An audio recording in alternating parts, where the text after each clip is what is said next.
What's going on, everybody? Welcome back to really the week of the Sports Scoop. More and more videos are coming out. Kean McDermott here. I'm joined by Dylan Challam. Today we are bringing you mock draft 9.0, I think, 10. or maybe it's 10. It might be It's 10. Me 10.0. and Charlie were on 9. It's Yeah, 10. so 9.0, we're here with 10.0. I believe we'll probably have one more where we do like an official one before the draft, but we have so much videos coming out. We just completed our 130 player big board. That graphic will be coming out. We'll probably be doing a video on that. Because we already did our one of the big board videos a while ago. We'll be doing our 2.0, but today we are doing a first round mock draft going over all 32 picks. It's getting very close. This will be kind of the most up-to-date one, kind of, I guess, hopefully our most accurate one before the draft. I've been reminding all of you guys, if you have been watching our videos, draft live stream April 28th. We are doing first round coverage live on YouTube. Me, Dylan, Charlie, Surge, all together. We're gonna be wearing suits. It's gonna be ESPN, it's gonna be awesome. But like younger. We're gonna have graphics. We're gonna be talking to you guys in the chat. So make sure, if you want someone to talk to, you want a community to kind of go to during the draft, make sure you tune in, say what's up. We will be live an hour before the draft starts, going over our favorite players, our big board, everything like that, talking to you guys. And then obviously we'll be breaking down every single one of the 32 picks of the draft. We are very excited, to say the least. Yeah. So make sure you guys get ready for that. We're going to be putting in a ton of work. So make sure you come stop by. But I will stop jabbering on about that, and let's get into the draft, Dylan. So number one overall, we're going to be rotating picks. I have number one. And again, I think this is starting to kind of become the consensus guy in Dylan. I actually think Thibodeau might be, at least, kind of in our community, a guy who people might think will go at number one. But we have Aiden Hutchinson out of Jacksonville, out of Michigan. I really think and Dylan, I think we've shared the same kind of, not concern, just random. Aiden Hutchinson doesn't seem like he would fit in Jacksonville, which doesn't really make sense. But obviously, not speculating on that, going into him as a player, obviously, people are talking about the next Nick Bosa, obviously incredibly powerful, really, really good bull rusher, but kind of has a lot of package as a pass rusher. We saw him have so much production at Michigan, can run stop, can rush the passer. And then again, a guy who we actually have Thibodeau as our number one guy on our big board. You guys get a sneak peek in that. But I still think Aiden Hutchinson will be fantastic. I think if I were to predict, I think he will be more of an impact year one than Thibodeau, because I think he's a guy who's ready to go into the NFL and make an impact. I think he's a guy who will be top of the board to be defensive player of the year. I think he's a fantastic player. And I think Jacksonville are kind of, taking the safe pick here. I think Thibodeau would be a safe pick. I think Hutchinson would be a safe pick, but it's starting to seem like Hutchinson will be the consensus number one guy. And we'll see what happens on draft night. It's definitely not solidified he will be number one. This isn't the Trevor Lawrence, Joe Burrow year, but I do think he has started to become kind of the betting favorite to be there at number one. But Dylan, unless you have something else to say, you're at number I'd just say, while I agree with you, I have Aiden Hutchinson as my number one player on the board. I would take him very quickly, although Thibodeau does pose some concern. It is Jacksonville. You got to be nervous when you're picking, because you don't know what they're going to do. They could 100% take Ikem Ekwonu, who is by no means a bad pick. They can 100% take Trayvon Walker, because he is a combine warrior, I guess. Is that what? But that's where we're at. Yeah, that's Jacksonville for you. And at number two, we've got a franchise who is just as, if not a little less dysfunctional. That is the Detroit Lions. And I hope that they have the ability to see through the smoke screens being set up by Jacksonville and NFL Network. I don't think they are going to, though. I think they're going to take Trayvon Walker at 2. And okay, so that sorry. So I never kind of declare what I'm doing for the mock draft. I kind of pick who I kind of want and who I think fits with the team, but also who the team. So you have Trayvon Walker at 2. I think they're going to take Trayvon Walker at 2. Against my judgment, they're going to do. I would not hate this as much as if you went number 1. Yeah, of course. I would actually I hope this happens. I'm a Giants fan, but yeah, I mean, Dylan, I think for as much as we have gotten blasted for the hate on TikTok, and not the hate, I wouldn't say, but like it's just concern. The concern. No, it's not the concern. It's the confusion as to why he's this high, because he doesn't seem like a guy who should be going number 1, number 2, top 5. But I do think Trayvon Walker, obviously, I think a lot of people's arguments are, this guy's physically gifted. And it's like, we see about 10 physically gifted players in every single draft. He is the most athletic prospect on the defensive side of the ball. I don't think there's any argument to that, but I don't really care. Yeah. Do you want Usain Bolt as your D lineman? Like, Yeah, right. Like, uh, it's obviously a bad comparison. Obviously, Trayvon Walker is a gifted football player as well, and he to his credit, he had 7 pressures in the national championship game on a great defensive line. He's a great player, but I just can't, in good mind, put him over Aiden Hutchinson or Kayvon Thibodeau, although I just did. So yeah. So at number 3 here, this is a tough one, and this I really think the draft starts at 1, but I think like the draft, like we really don't know what we know kind of what the Texans want, but we really don't know. Like we want. think we can at least think that the Lions and Jags will go edge, although there's a chance that the Lions maybe go quarterback, but I doubt that. Tackle. Yeah, or Jackson. I get actually, yeah. I mean, I'm not even right about that. Like that's true. As much as I want to just not take Thibodeau and have the Giants take him, although I think the Jets would take him at 4, I'm gonna go for. I would have taken him. Yeah, I'm gonna go for Thibodeau, and that's simply for the fact. Yeah. I did not want to have to give the Jets Thibodeau. I'm only doing that for the fact that I just don't think for a team that's as destitute as them that they'll go get a tackle or go get a corner. And I don't think, obviously, I like Davis Mills. I don't think Malik Willis will be a guy who can kind of like that would be a very weird competition because Davis Mills isn't like it would be a very weird competition. I don't think they're going to go for that. I think they'll go get Thibodeau. We have him as our number 1 guy, classic bendy edge, like kind of the we talked about, and we did our overrated, underrated draft prospect video, and we talked about Thibodeau, a guy who's been underrated by media. Again, I think he's a fantastic player. I think he has the best bend in the class. He has an incredible get off the line of scrimmage, a guy who can kind of blow past tackles with, immediately, and has that speed and the guy who's had a knack for the quarterback. So I do think he's the kind of guy who will make the biggest impact for the Texans. I think that's what they're looking for. I think the top 3 teams are looking for best player available. And I think Kayvon Thibodeau at 3 will be for the Texans. But Dylan, you're with your favorite team, the New York Jets. No, absolutely not. And this is a situation where I think they would trade down, but we're not going to be doing that because we're going to keep the teams in the positions they are in. They would be the team looking for Walker Hutchinson or Thibodeau, but they're going to have to settle into the offensive line, I believe, with this pick. And I'm going to take Ikem Ekwonu here to challenge George Fant at that right tackle spot and maybe push in Ekwonu. as a guard. Yeah, Ikem Ekwonu. I like it. Actually, damn it. I want never mind. Yeah, of course you wanted Ekwonu for the Giants, but the reasoning I have is Robert Saleh is a very excitingly defensive coach, and Joe Douglas is a very conservative offensive line type of guy. So if Thibodeau, Walker, and Hutchinson are off the board, I think that he is going to go with the offensive line. He has the 10th overall pick to go corner or edge later. So I think Ekwonu here, while it might not be the biggest positional need, he's the best player on the board, and I think they take him.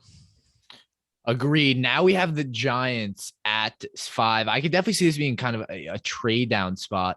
But I'm going to go for Evan Neal out of Alabama. I would have loved Ekwonu there, but I would have taken a corner here, but I don't think the Panthers will. And then I think we take away a tackle where the Panthers would have taken Evan Neal. I'll tell you, the Panthers are furious. Yeah, I know. But I think as much as, again, Evan Neal, another guy who would have been interesting to talk about in the overrated, underrated, a guy who I really think we're underestimating the stature of this man.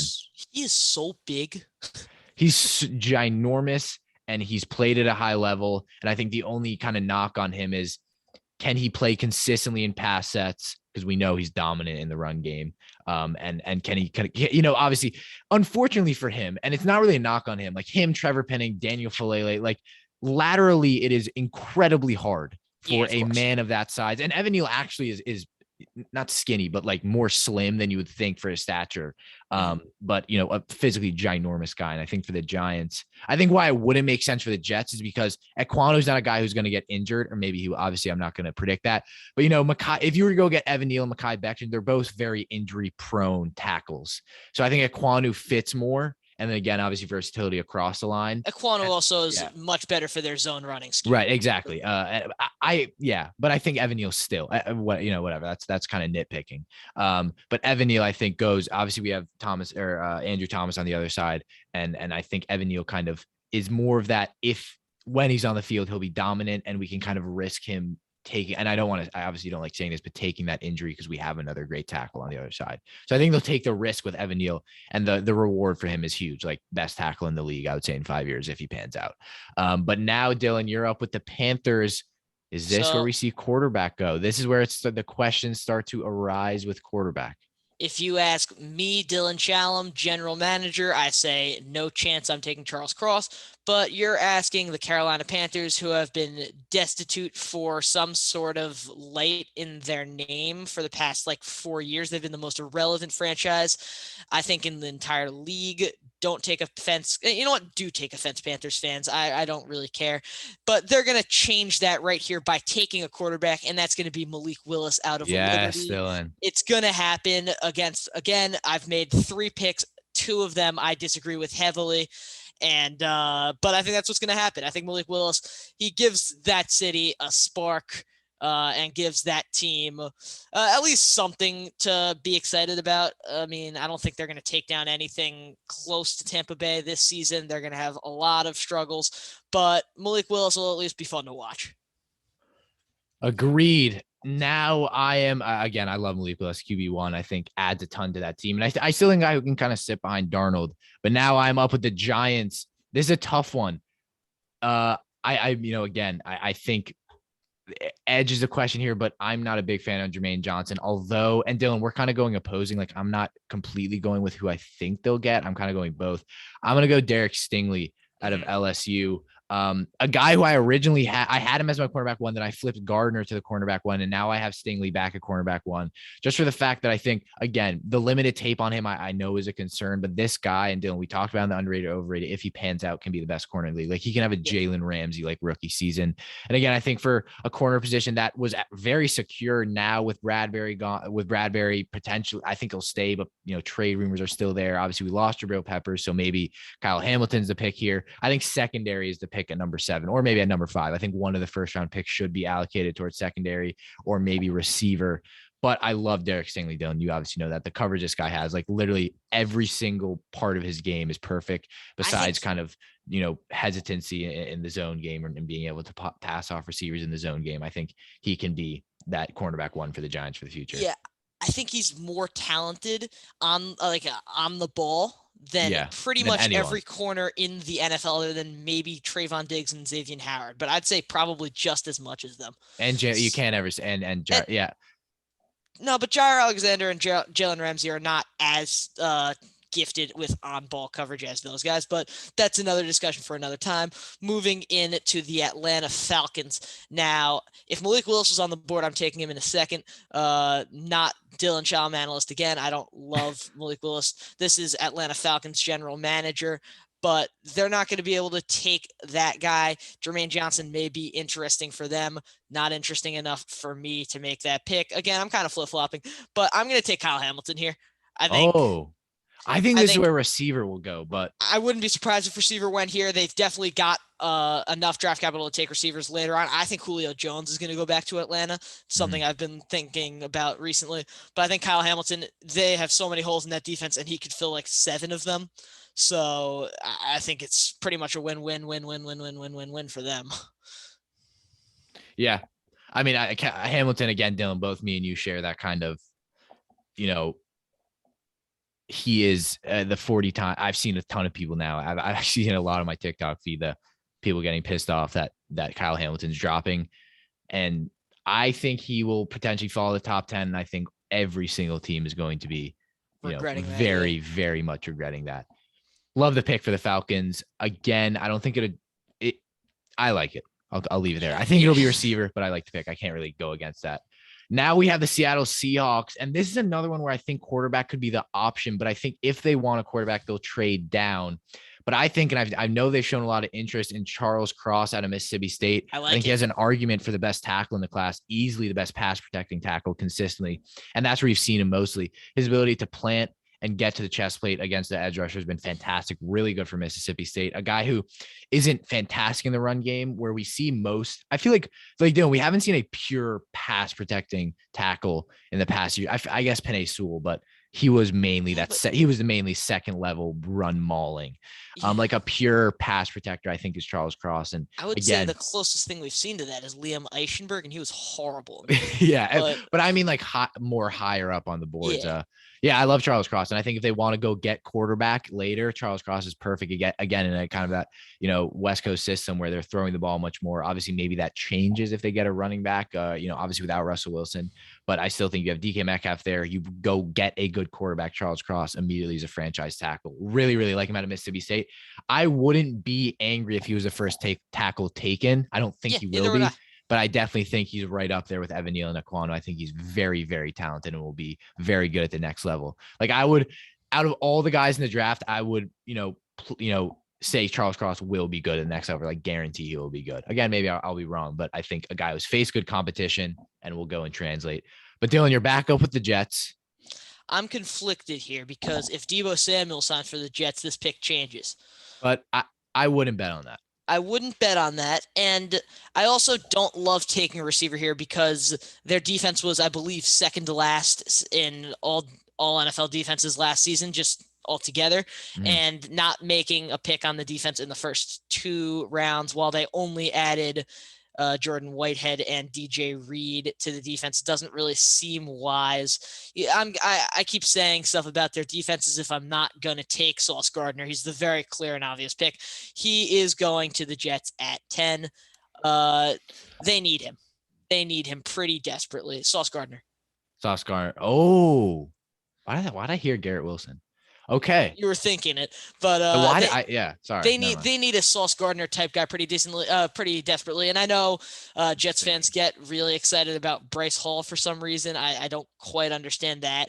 And then DJ Reed was pretty good last season, but having Sauce Gardner there is just such a reliever on that pretty much worst secondary in the league last season. Adding him into there will make them one of the mid-tier secondaries, I think, because I think he's definitely my favorite corner in the class. I like Derek Stingley, but I think Ahmad Gardner is just a little bit more polished in terms of tackling, and he doesn't lose concentration for a second.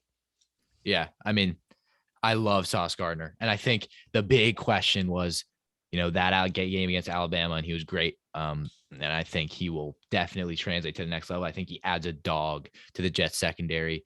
Again, I think they will go. Again, I know I say again a lot, but I think if they get Deebo, no receiver. If they don't, I think receiver's a lock at one of these picks. I could be wrong though, because they do have a lot of receivers, obviously, but not kind of a standout guy. But now we have the Washington football team. Speaking of receiver, this is very interesting. Speaking of quarterback, this is very interesting, and that's actually where I'm going to go. Oh wait, no, sorry. Hold on, wait a minute. I might go Derek King. I was trying to find the guy you had out of Alabama. He's not even here. Akil Glass. Yeah. Alabama A&M. This is a tough one. I'm gonna go and just add another Ohio State guy there and go Garrett Wilson. I don't mind that. Again, with kind of we did a video on the concerns they have, potential concerns. I don't think there will be around Terry McLaurin. Safe, go get Garrett Wilson. Fantastic receiver, my wide receiver 1. After the catch is electric. That true, pure wide receiver 1 guy. Very good hands, good in traffic, and good at tracking the ball. And again, I think Washington get a great guy, a great receiver, an elite receiver there, and kind of stack that room. Obviously, I think Terry McLaurin's kind of been the only guy there. And I think you get Carson Wentz. You're hoping he can do something in that division next year with there still being uncertainties. And I think that they'll go get, I was about to say Deebo Samuel. I meant to say Curtis Samuel. One thing that's interesting about Carson Wentz, and I apologize for interrupting here, is that he has never had a really good receiver. He had Alshon Jeffrey in Philadelphia, who was his best, and then this year in Indianapolis, he had Michael Pittman, who was serviceable as a 1. But he's never had that standout guy. And if he could build a rapport with a guy like Garrett Wilson and a guy like Terry McLaurin, I think he will overcome the massive hate mob against him and will be a successful quarterback in Washington. That's just my 2 cents on it, though. I completely agree. Dylan, you're up with the Vikings. Jordan Davis. Really? Jordan Davis. Okay. Their defensive line was He's up. Excuse me. 16. Yeah, got it. But their defensive line was not great last season.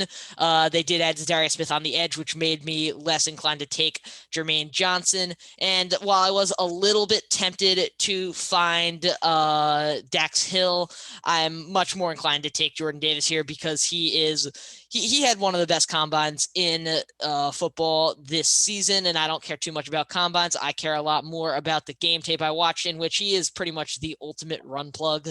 You don't run by him. Like Yeah. nobody can. It's like pretty much impossible. Lateral movement is obviously a concern of teams, but why have that concern when you could stack him up next to a guy like, say, Danielle Hunter and Zadarius Smith? Obviously, they're more edge rushers, but having him in the middle there, they lost Michael Pierce. It's another replacement type thing they do. And lateral movement may be an issue, but I think he's just that big that it's not that important. He could just tackle them. Yeah. Love it. Here's where I'm at least with Jordan Davis. I'll tell you, I have a sneak peek of what my Texans mock was, and it was Kayvon Thibodeau at 3. At 13, it was Drake London. What do you have? Drake London. That's who I had. And I love the pick. I think if you want, and I love the fit also, because I think Drake London will go in. Him and Davis Mills can kind of be an underrated duo that can grow together. I would love to see that. Then again, I really like Brevin Jordan, who they took last year out of Miami. I think he was a great tight end.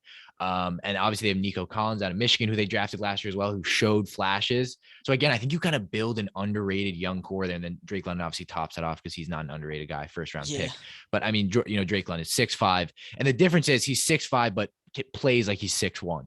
Agile, fast, catches in traffic. That, he has the big receiver attributes, and then also the attributes of being 6 feet 6'1", like speedy, and again, hard to tackle, agility, agile. I love the pick. This is my favorite pick so far. I would love to see. Drake London to me is the most interesting prospect. I think he makes teams he goes to so much more fun to watch. Yeah. And I would love to see where he goes. Big fan of Drake London there. Now you have the Ravens. I think would be pretty pissed off to see Jordan Davis go 2 picks before, but where do you have him going here at 14? I have them plugging in a very important centerpiece to their offense, no pun intended, and that's going to be Tyler Linderbaum. Okay, I love that pick. They lost Bradley Bozeman, and Tyler Linderbaum, although he is falling down boards for explainable reasons, his combine was pretty horrible, but who really cares? I keep saying who cares about the combine. The combine is important enough, but it's much less important than just watching him and how he plays. And I think people take the combine and pro days way too seriously when analyzing prospects. And I think that honestly translates to NFL teams as well, because there are things set up, athleticism, scores. But Tyler Linderbaum, you saw throughout his college career, he was just making holes for every running back that played with him. I think he is one of the most violent centers we've seen out of college ever, and he's just that good in run protection. I don't really know how to describe how he pass protects, because no one gets by him. Like he will be drafted for his ability at the second level. No center we've ever seen has been able to get out. He plays like a tight end. But has the size of one. Again, that's why I think this goes like when a lot of people are like Trayvon Walker is so physically gifted. So is Tyler Linderbaum. So is Drake London. So is Jordan Davis. Like a lot of guys are. So is like Desmond Ridder. Like there's a lot of guys who are.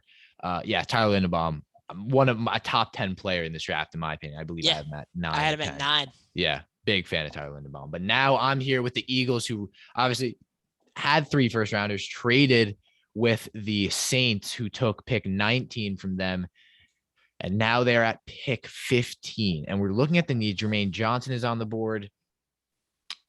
And I think I'm going to, I think I'm going to go for Jermaine Johnson. I would like to go corner, but I think they're safe that the Saints and Chargers won't. But I think, Jermaine Johnson has a chance to go to the Saints at 16. Big, I was gonna say big fan of Jermaine Johnson. Not a hater of Jermaine Johnson. I would say I'm a little bit undereducated on him, but what I've seen, I haven't been too excited about.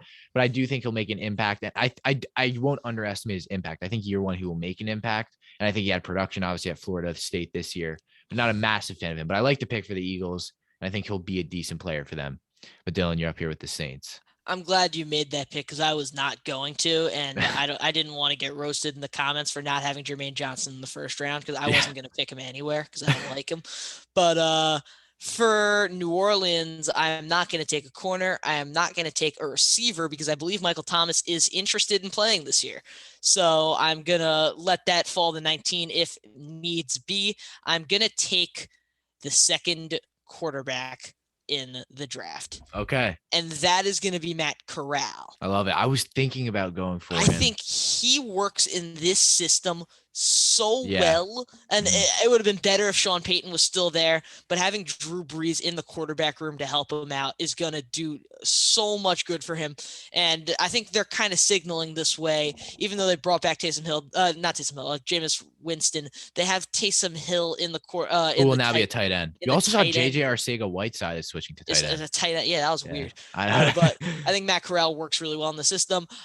Maybe they would have waited until 19 in hindsight because Philadelphia could definitely take the receiver they wanted. But they could have also taken the quarterback. They're weird with Hurts. But I think Matt Corral, the New Orleans Saints, makes a lot of sense. Couldn't agree more. We're very much on the same page here. But now we have the Los Angeles Chargers. And I would originally go Trevor Penning here. I'm not ruling it out, but I've definitely he started to slip a little bit. Looking at a lot of his tape, he's been holding a lot. Yeah, it slipped a little bit on my tape. I would love to go like Trent McDuffie or just stack that cornerback room. Have Asante Samuel in the slot and then have two guys opposite him. But I'm actually gonna go Jameson Williams out of Alabama. I think you get a guy like that, and Herbert has no right to not be in the playoffs. I know obviously that division is fantastic, but you lose Tyreek Hill on the other side, and then they go get Jameson Williams. They have the best receiving core.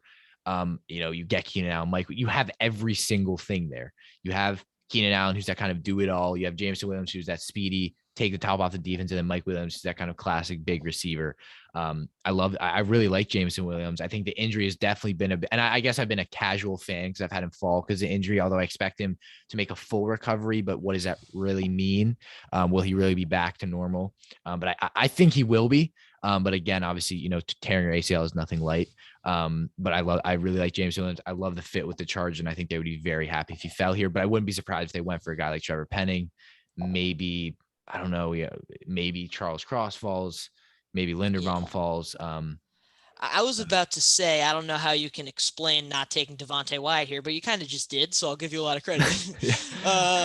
But at 18, I'm going to go corner to the Eagles, and I am going to take Trent McDuffie. Love it.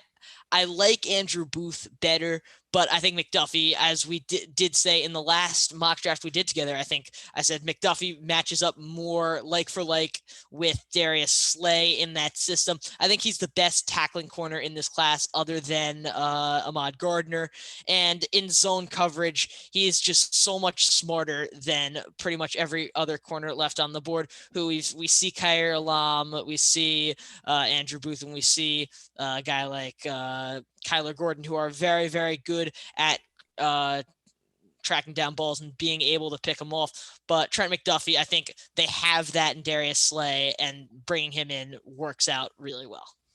Yeah, I love that. We are on the same page here. I would have gotten the exact same pick. I really like Trent McDuffie. I just heard a heartwarming story on the NFL Network. I saw that as well. You saw, yeah. So rooting for him. Big fan of Trent McDuffie as well. And now we're back with the Saints. They went and got quarterback. Let's go get them Chris Olave out of Ohio State. I love it. I was doing the same thing. Yeah. I think Chris Olave is again a kind of guy who makes a ton of sense for the Saints. Kind of that hopefully Brandon Cooks what word am I trying to say? Reincarnated. reincarnated, even though he's not dead. I really like Chris Olave. I think best route runner in the class. I think a guy who, obviously doesn't have the ideal. It's so weird because you would think Garrett Wilson's bigger than him, but Olave I think is taller. He might be slimmer than him. But the question is, after the catch, he's not super impactful, but again, very speedy. We saw him take the top off the defense. Obviously, we saw Justin Fields against Clemson had that absolute shot downfield to Olave to seal the game. I really like Olave. I think he fits perfectly. Him and Matt Corral, very interesting connection. I would love to see in the NFL. And again, I love how we're pairing up these underrated connections: Davis Mills in London, and now Corral and Olave. Yeah. And Herbert, Jameson Williams, and Herbert, given some Wentz and Wentz. Come on. I like Wentz and Garrett Wilson there. But Dylan, you're up with the Steelers. Another interesting one. A team who said if Baker Mayfield were to be cut, we would sign him the next day. Not sure if that adds anything. I'm not going to take any of that into consideration because that wasn't from the Pittsburgh Steelers themselves. That was from, I believe, Jeff Darlington at ESPN. I wasn't going to take a quarterback, and I'm not going to take a quarterback. I'm going to take Zion Johnson out of Boston College. Their running game was the best thing about their offense. I love that. I really like that pick. Their running game was the best thing about their offense last season, and Najee Harris had some of his best runs behind the line of scrimmage because they couldn't block. So I think adding in Zion Johnson, who is he is the most versatile interior offensive lineman I think I've seen coming out of college. He's able to play center. He's able to play left tackle. He's able to play literally his normal position, which is left guard. And I think he fits in pretty much anywhere on that offensive line and starts over pretty much anyone on that offensive line other than Daniels, who was just added from Chicago, who is big fan of that. A great addition. But bringing in Zion Johnson definitely helps. I think this is a really smart pick. I mean, Dylan, we're on the same page. I would almost bet on this being like, I would expect this pick to be made. I also think I think this is a guy who would just pan out. Like, I don't think he'll be a very loud player, but obviously, but will be silently impactful. Absolutely. I'm up with the Patriots here, and I think that they will be ecstatic that Devin Lloyd fell here. Yeah, and that's what I'm going to go for. I really like Devin Lloyd. I wouldn't be surprised if this guy's a top 10 pick. I don't think he'll fall to 21, in my opinion. I think the Eagles might be a team. I would actually now think about it. I probably would have taken him at 15 if I had thought about it more. But I really like Devin Lloyd. I think a guy who I would not want to see go to a Belichick defense. I think he's a guy who can be a play caller, can kind of be the quarterback of that defense. His ball skills are some of the best I've seen coming out. Better than Michael Parsons, better than Koromo last year. I'd say similar to Koromo, but kind of being compared to Bobby Wagner. Been a guy who has been mocked at 9 to the Seahawks to be the Bobby Wagner replacement. Really good tackler, can fill the gaps, and can blitz the quarterback. Kind of a do-it-all type linebacker. And I definitely in my opinion, I think there's a pretty decent separation between him and Nakobe Dean now at this point in the draft. And I think he'll definitely be the first linebacker taken. I think the Patriots will be ecstatic to have him there. But Dylan, you're here with what should have been the Raiders pick, but this is what they get from Devontae Adams. Are they looking to get his replacement at 22? I don't know. I know a guy I would take here. Yeah, I know. I'm tempted to take Jahan Dotson. I'm tempted to take Treylon Burks as well. Mm-hmm. I don't know. It's hard for me not to get Aaron Rodgers a weapon here, but they have the 28th overall pick, and I think they can get both of them, as only Arizona and the rest of this board really would be looking into getting. I don't know. I think the Cowboys might be. I think the Bucks will be. I can't take that risk. I'm going to take Jahan Dotson out of Penn State. I think he is the most secure hands in the class pretty clearly. He didn't drop a single pass last season. That's funny enough. I took him actually at 23 to the Cardinals in my last mock draft. But his route running is underrated. He had a great combine, and just watching his tape, you just don't see that many flaws. His size is always the thing that gets brought up, but you've seen small receivers work out in the NFL millions of times before, obviously an over-exaggeration. And I don't think Jahan and not even a smaller guy, like 6. I think he's but comparatively to like Treylon Burks and Christian Watson, 5'11". He's not. Yeah, he's not big. I would have liked Treylon Burks here, but I think he'll be there at 28. I might be wrong. But now I actually wouldn't be surprised. If the Packers went somewhere else, I think the Chiefs would trade up because I think the Chiefs would know that the Packers are going to go get Treylon Burks. I think that the Chiefs want Treylon Burks at 29. But now we have the Arizona Cardinals. And this is a tough one, but I'm actually going to have them go Kyler Gordon out of Wow. Washington instead of Andrew I Booth. hate I I that. really like Kyler Gordon. I Oh, think I know you do.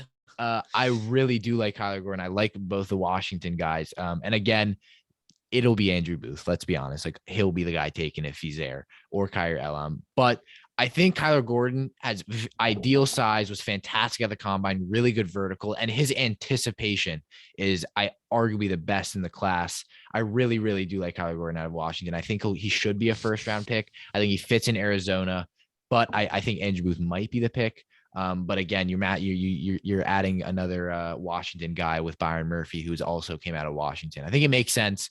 Again, this is my I'm an NFL analyst pick, if you know what I mean. Just the one that doesn't really make sense. But that's where I'm going with at 23. Dylan, you're with the Cowboys at 24. I'm weighing in a couple of options, and if David Ojabo was not injured, he would be the pick in a second. I like the idea of bringing in Dax Hill to help the safety core. That's not what I'm going to be doing, though.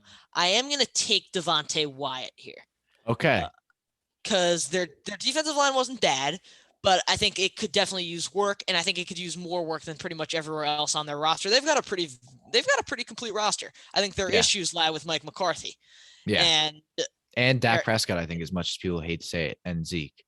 Zeke isn't a problem because they have Tony Pollard right on his doorstep. I like Dak Prescott as a quarterback. I think he'll be able to make it work with pretty much whatever core he has, although he did lose Amari Cooper and Cedric Wilson. No replacement as of now. So that could have been an option actually at wide receiver, but I don't think it will be. It's going to be Devontae Wyatt here. See, I'm just never a fan of taking defensive tackles. I think it's a very boring pick, so I never do it.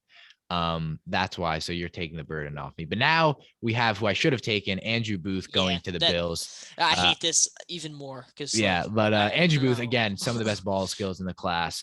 We've seen him make kind of the acrobatic catches, been fantastic for Clemson, really good in coverage. Again, just a very good cornerback, one of the top guys in the class. I think the Bills will be very happy. Obviously, Tre'Davious White coming off a torn ACL, so his future is a little bit uncertain. You lost Levi Wallace, decent role player, to the Steelers. I think Andrew Booth is kind of that guy for the future if Tre'Davious White doesn't pan out, although he's still young. But then again, another very, very talented guy on the opposite side of Tre'Davious White. And you obviously saw with 13 seconds, the Chiefs were able to decimate your secondary and score a touchdown. So I think you want a little bit more security there. And again, that secondary will be scary if they add Andrew Booth. And I think a pretty underrated tackler. But again, I love the pick for the Bills. I think the Bills will be ecstatic to get Booth at 25. Dylan, you have the Tennessee Titans. Turmoil Titans at 26. Yeah, I'm not going to be replacing AJ Brown if he is to go. Okay. That's not going to be the primary goal because there are some holes on this team that I do feel like they need to address that are more pressing, because I think Ryan Tannehill is a quarterback who can work with a pretty lackluster wide receiver core. As we saw last season, they were the first seed in the AFC when half of the season went by with Nick Akine Westbrook as their wide receiver one for some games. And I'm going to be looking inside of the offensive line. No pun intended. There's going to be an interior offensive line. It's going to be Kenyon Green. Oh, I was about to take him to replace Marpet. The Buffalo Bills brought in Roger Saffold, who was a cornerstone of the Titans rushing attack. And imagine having Derrick Henry running at Kenyon Green's side. That's terrifying. I mean, just having Derrick Henry run at you with no blockers is terrifying but now Kenyon Green comes in there and he's quick. He's agile. He's strong. It's like a match made in hell for his opponents. I think that's a great pick for Tennessee. And I think as much as I was tempted to take linebacker here, maybe go Nakobe Dean or Leo Chenal, I was happy to go Kenyon Green here to solidify the offense. All right, I like it. I'm going to go very, very controversial. I'm going to take Jamari Salyer out of Georgia at 27 to I don't think Bucks. I put him in my 100. Okay, then you're okay. Oh, no, I might have. I'm a big fan of Salyer, and I'm kind of riding off that Michigan game, and I'm going to get hate in the comments for this, especially maybe for the Kyler Gordon one. This is a very erratic pick, but again, I think he's very powerful. And I think he's a guy who'll fit that kind of dual. Obviously, we know the Bucks run a man-on-man. That doesn't make sense. It's not man. There's zone blocking. They run a man blocking scheme. And I think Jamari Salyer is very, very good, obviously, based on personnel at Georgia. And I think he'll be able to fit in very well. Obviously, they lost Ali Marpet. So I'm kind of going out on a limb here. Yes, I know your comments coming in. I know you're about to type it, but spare me. I'm gonna go Salyer here. Not too much of an explanation. I'm gonna leave it on a cliffhanger. I don't. See, Dylan, we were connected so much this mock draft, and it's just gone downhill. Yeah, you can blame Kyler Gordon and Jamari Salyer for that. And at 28, I've got one of my favorite players in this draft. I did a film review on him, and I had it done sense, and that's Boye Mafe out of Minnesota. So I could have taken Treylon Burks here. You're really letting Burks fall to the Chiefs. I let Treylon Burks fall to the Chiefs. I don't love Treylon Burks, actually.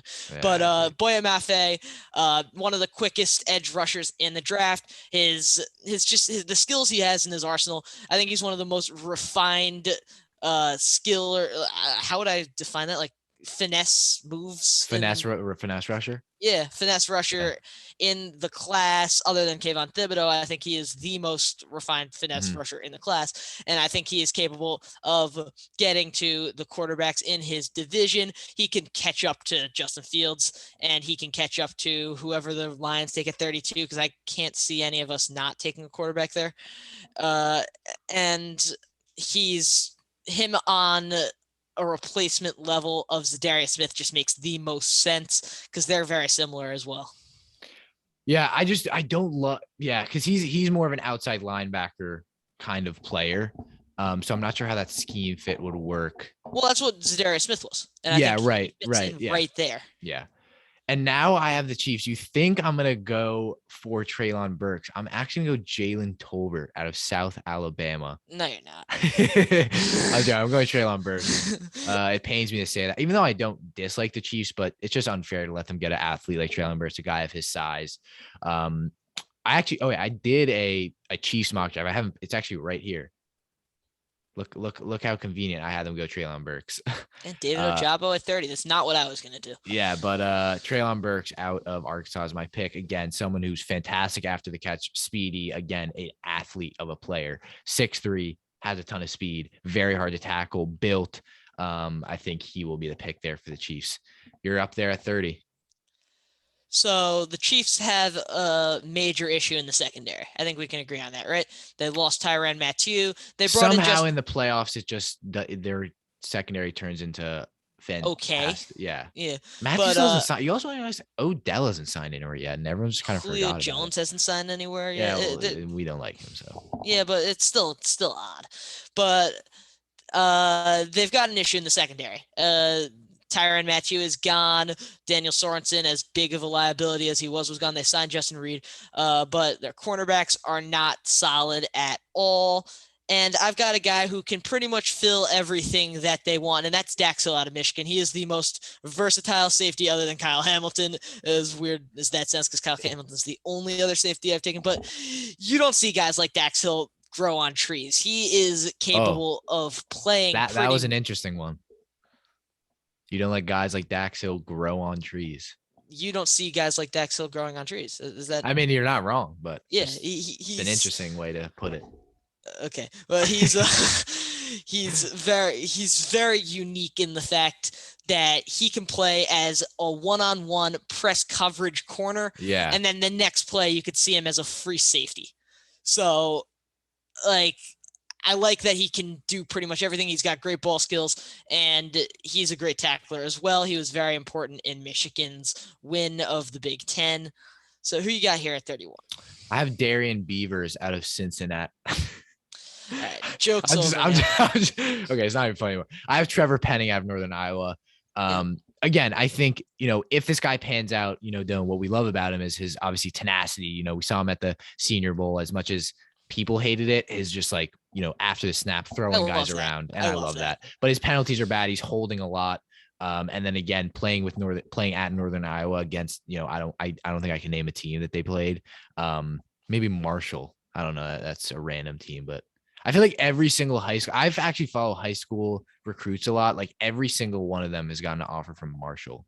That and like, never mind. But I like Trevor Penning. I think obviously physically offers a lot, and I think they can kind of. It's tough because the argument is, can they afford to bust on a offensive tackle? But can they afford? Can they afford that? You can't say anything nowadays. Can you afford that? You made that very obvious. Yeah, I would have said that and you would have started laughing. Let's be honest. Yeah, probably. I like the pick. And I do like Trevor Penning.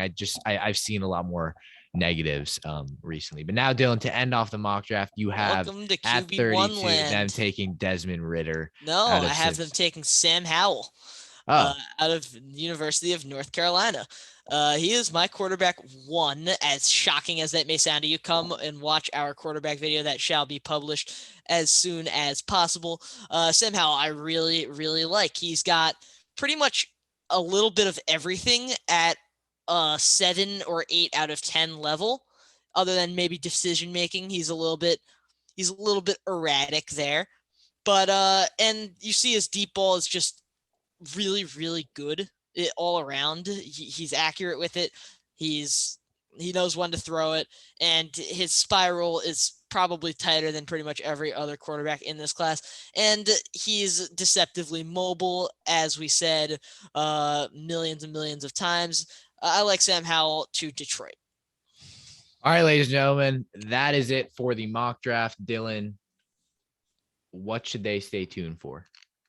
The NFL Draft live stream, April 28th. We are very excited for this. You guys should be too. Yeah. Make sure you guys stay tuned for that. Subscribe, turn on notifications for that. More videos to come. Maybe we'll go live before that. I don't know. There a lot of stuff is coming. We don't have too much time. It's a week. So we're getting out as much as we can. Again, we unfortunately got a little bit less schoolwork the week before draft, so we're cramming in stuff, but we'll be getting as much as we can, and then obviously the draft will come around, and that will be a fantastic night. So make sure you stay tuned for that. Key McDermott, Dylan Shalom, welcome or not welcome. Thank you so much for watching the mock draft. Obviously, let us know what you guys think about the picks, except the Jamari Salyer and Kyler Gordon one, because I do not want to get my feelings hurt. So that was it for the mock draft. More to come. We'll see you next time. Thank you so much for watching.